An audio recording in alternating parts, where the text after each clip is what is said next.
les amis, petite livraison. Donc c'est parti. On va pouvoir, je vais pouvoir vous présenter tout simplement mon petit plus, parce que j'ai des petits soucis d'électricité en ce moment. Donc là je suis chez mes parents. Et enfin chez mes parents. Je squatte devant pour la réception de colis. Parce que je suis pas au CCAS, je suis domicilié en fait. CCAS pour faire simple, c'est les gens qui sont sans domicile fixe. Et moi j'ai mis une domiciliation chez mes parents, les cartes grises et tout ça, ça simplifie vachement les démarches. Alors là on a nos nouveaux colis, donc ça pèse trop lourd, donc je vous reprends. Donc je voulais faire une batterie au fer de phosphate, et en fait si vous voulez je l'ai pas fait, j'ai préféré acheter ces batteries. Alors ces batteries, pour le prix, voilà, donc elles sont immenses. Donc nous sommes sur des batteries à décharge lente en coque. Voilà. Danger, retirer immédiatement les bouchons de transport. Pourquoi danger? Il y a vraiment un danger. Et ça fait quoi si... Parce que moi je voulais des batteries étanches, 100% étanches. Alors j'espère que c'est étanche, c'est tout. Parce que en fait si vous voulez, ces batteries là libèrent de l'hydrogène. Et voilà, donc moi j'aime pas trop. Donc putain que ça pèse sa mère. On est quand même sur de la grosse batterie. Donc qu'est-ce que nous avons? Oh là là, avertissement, attention, attention, attention. Oh là là là là, alors, à lire impérativement, important. Message de sécurité, lire avant de déballer. Tous les bouchons de transport doivent être retirés avant utilisation de recharge. Manipuler les batteries et plombs acides n'est pas dangereux à condition que certaines mesures de sécurité ci-dessous soient prises dans le but de... Bon, on lira ça plus tard. Ok, bon ça je sais que ça contient de l'acide sulfurique dilué. Nanani. Alors, il faut savoir que c'est des batteries... à décharge lente avec des plaques de cadmium, je crois, métaux lourds. Donc du coup théoriquement je devrais... Alors, ne gaspillez pas votre énergie. Oui, ça je savais qu'il fallait pas ouais, ça j'étais au courant. C'est pas mal qu'ils expliquent le montage. Franchement la société, voilà. Nous sommes à 100 € pour 130 ampères. Donc nous sommes à moins de 1 € l'ampère. Donc c'est vraiment bien. Si j'avais voulu acheter des batteries au lithium de phosphate, j'aurais dû payer à peu près 5 € l'ampère. Donc non, même pas, plus que ça, parce que c'est... non, je dis une connerie. On est à 15 € l'ampère. Oui, je me suis trompé, désolé. Donc, bien entendu, j'en ai une deuxième. Elle est où ma lime? Voilà. J'en ai une deuxième. Donc c'est parti. Déballage. Elles ont pris un peu la flotte parce qu'il fait un temps de shot. Il faisait beau il y a 2 jours. Voilà. Donc hop. Très bien emballé. Voilà. Impeccable. Donc... la hanse de transport, putain mais ça pèse vraiment. Et donc du coup, voilà à peu près, pratiquement 60 kilos de charge utile supplémentaire. Bon, alors donc là, nous avons une capacité de 260 ampères en décharge lente acide. Donc c'est pas du gel. Ce qui est un peu dommage, mais bon, c'est comme ça. Donc, on va faire un petit montage en parallèle. Donc, ça va pas être compliqué, hein. Je vais te montrer vite fait. Je t'explique. Donc, du coup, nous allons relier le plus avec le plus, le moins avec le moins pour rester en 12 volts. Et nous allons relier le plus du convertisseur pur sinus et le chargeur solaire ici. Et nous allons relier le moins du pur sinus et le chargeur solaire en croix. Tu vois, comme ce qui est écrit ici. Hein. Mais ça, je le savais, ça. Hein. Je savais qu'il fallait faire ça. En fait, pourquoi faire ça? Attends, qu'est-ce qu'ils disent? Alors, veuillez doublement vérifier l'installation de votre parc batterie. 99% des pannes des parcs de batterie sont dues à une installation incorrecte et n'est pas couvert par la garantie. Ah oui, par contre, le site internet où j'ai acheté les batteries, il se protège, je trouve, un petit peu trop au niveau de la garantie. Je suis pas très content de leur prestation au niveau des conditions de garantie, surtout qu'ils les envoient à la fin de la commande. Bon, grosso modo, je vais faire simple. Ils disent comme ça, tout simplement, sur leurs conditions générales, que si je renvoie la batterie et qu'elle est inférieure à 10 volts 5, bah la garantie est annulée. Alors, je suis d'accord, ok, mais si j'ai une plaque dedans de plomb qui se soude, en fait, quand elles se soudent, elles se font contact et tu perds une tension. Donc, du coup, par exemple, de 12 volts, tu vas passer à 9 volts. Et ça veut dire que la garantie elle est foutue. Et c'est pourtant bien un défaut de conception, vu que c'est une plaque qui se serait soudée. C'est très bizarre, très ambigu, leurs conditions générales de vente de ce site internet. Et aussi, faut faire attention, parce que si vous commandez chez eux, si vous n'êtes pas satisfait du produit, les frais de retour sont à votre charge. Et là, 60 kilos à renvoyer chez eux, je sais même pas combien ça peut coûter. Donc, bon voilà, écoute, c'est vraiment à acheter et croiser les doigts.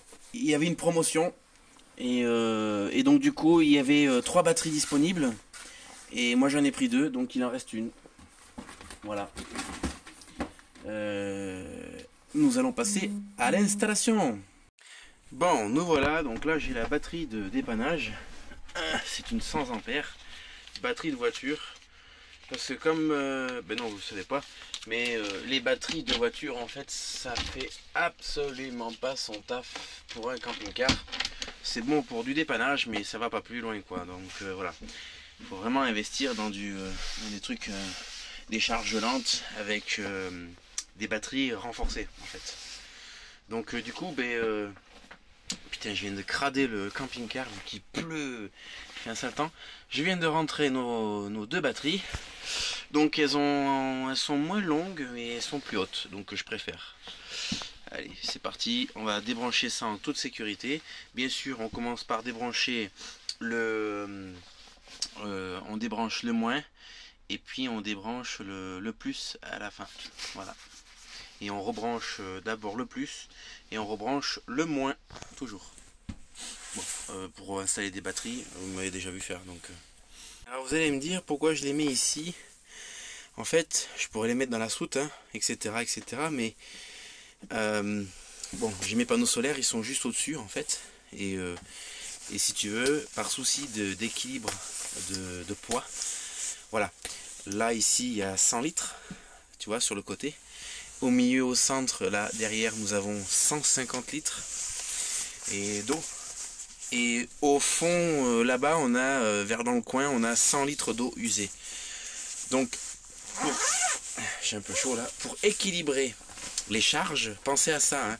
Là, il y a 60 kg de plomb et d'acide. Il faut penser vraiment à équilibrer les charges.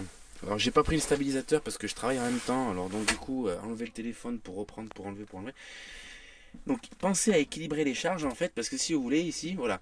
Donc là, moi, ce que je vais faire, c'est que je vais percer part en part jusqu'au fond du châssis, enfin jusqu'en bas, et je vais arrimer mon pack batterie parce qu'ici en fait nous avons le longeron, tu vois, par exemple ici là, voilà, tu as le longeron qui passe au niveau du siège, et en fait ici au niveau du siège nous avons pile le longeron qui passe. Donc du coup ce que je vais faire, c'est que je vais attacher mon pack batterie sur je vais les sangler en fait sur le longeron avec des sangles métalliques, et donc métallique, ouais, je pense. Et le but est que en cas de crash, que mes batteries soient accrochées sur le longeron et non pas par exemple simplement vissées sur le bois du châssis, tu comprends, vu que c'est des panneaux sandwich. En cas d'accident, 60 kg projetés à 80 km/h, ça arrachera ton plancher sans souci. T'as beau percer, mettre ce que tu veux, ça partira. Donc voilà.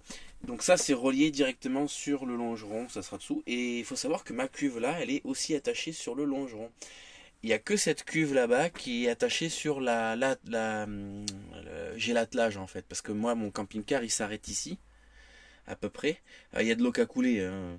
Mon camping-car qui s'arrête ici, le châssis cabine va de là jusqu'ici, et là-bas c'est le rallonge. C'est une rallonge qui a donc ma cuve en fait est attachée sur l'espèce d'extension de la rallonge, la rallonge est attachée sur l'attelage et sur le train arrière et deux grosses poutres du longeron.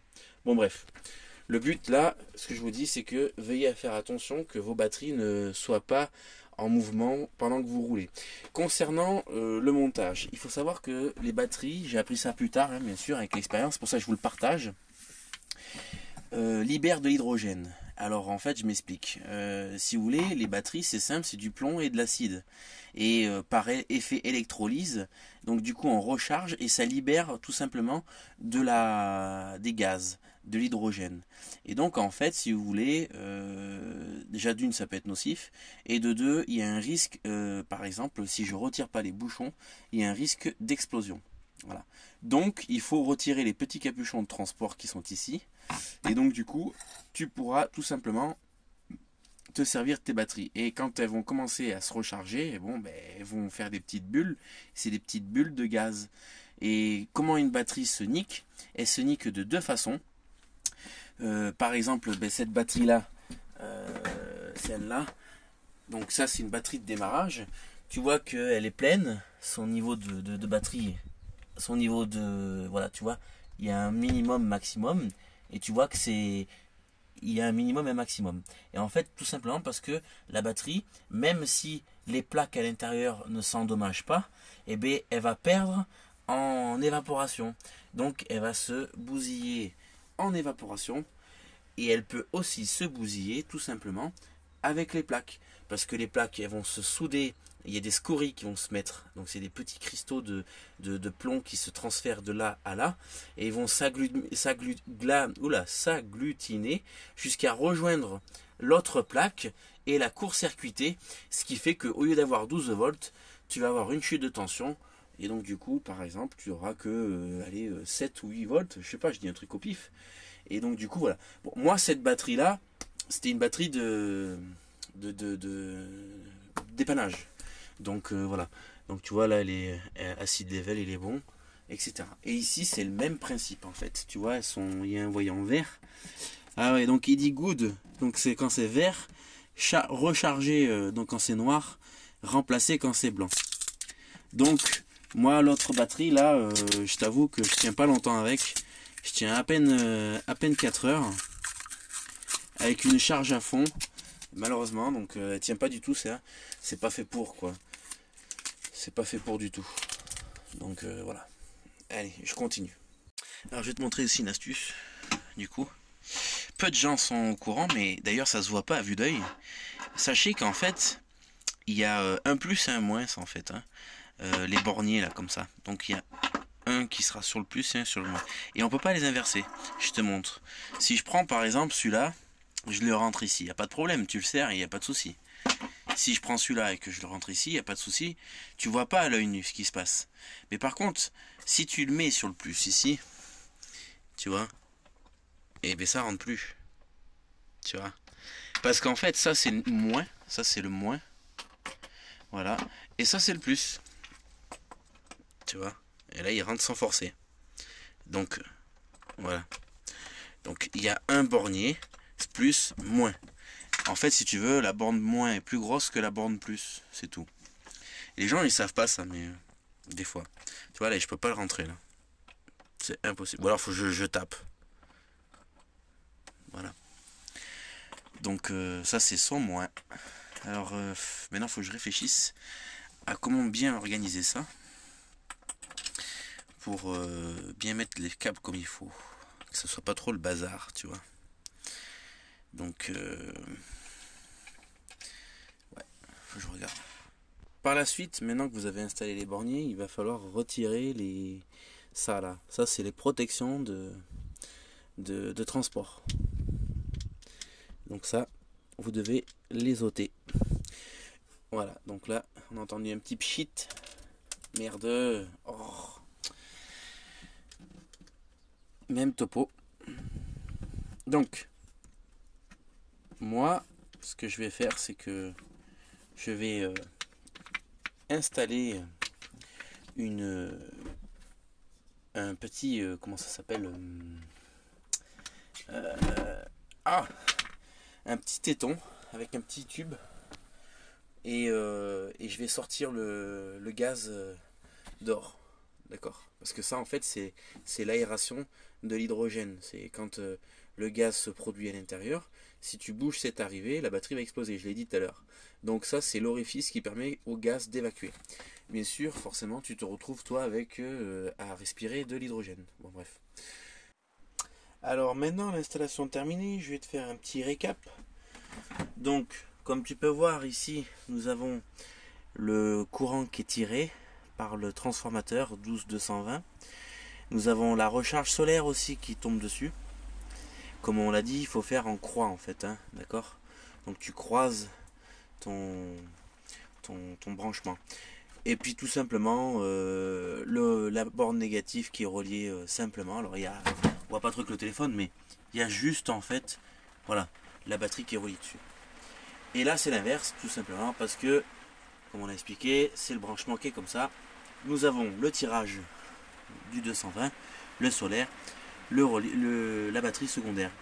Hop, relié ici. Une fois que tu as fait ça, tu es opérationnel.